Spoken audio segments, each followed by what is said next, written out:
এসময়ৰ কথা এখন ৰাজ্যত এজন ৰজা আছিলে। ৰজাই যেতিয়া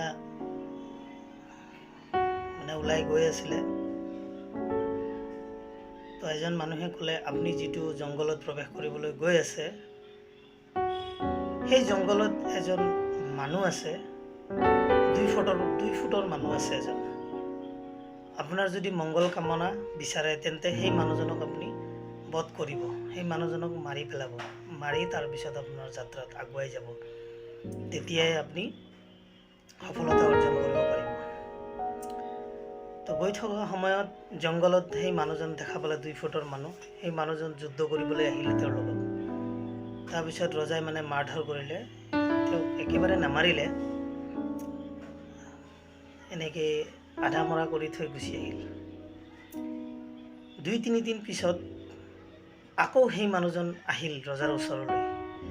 তেতিয়া দেখা পালে সেই মানুহজন 2 ফুটৰ পৰা 4 ফুট হ'ল। আকৌ ৰজাৰ লগত যুদ্ধ কৰিবলৈ আৰম্ভ কৰিলে।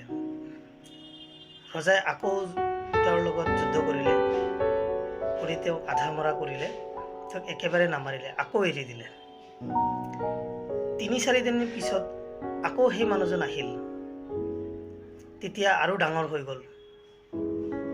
তেওঁ তেতিয়া 8 ফুট হৈ গ'ল। সিদিনাখনো ৰজাৰ লগত যুদ্ধ কৰিলে, যুঁজিলে। ৰজা সিদিনাখনো নামাৰিলে, আধা মৰা কৰি এৰি দিলে। তাৰপিছত 3-4 দিন পিছত আকৌ সেই মানুহটো আহিল। তেতিয়া ৰজাতকৈ বহুত ডাঙৰ হৈ গ'ল। তাৰপিছত আহি ৰজাৰ লগত আকৌ যুঁজ দিবলৈ আৰম্ভ কৰিলে, যুদ্ধ কৰিবলৈ আৰম্ভ কৰিলে। তাৰপিছত ৰজাক মাৰি পেলালে সেই মানুহজনে।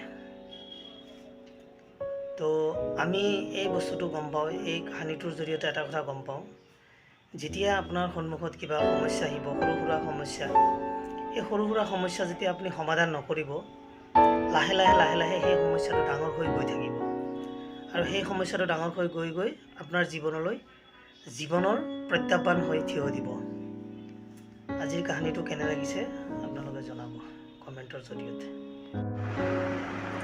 সেইকাৰণে বন্ধুসকল, আপোনাৰ জীৱনলৈ যেতিয়াই সৰু সুৰা সমস্যা আহিব, সেই সৰু সুৰা সমস্যাবিলাক আপোনালোকে সমাধান কৰিবৰ কাৰণে চেষ্টা কৰিব। নহ'লে আপোনাৰ এই সৰু সুৰা সমস্যা গৈ আপোনাৰ জীৱনলৈ ভাবুকিও আহিব পাৰে।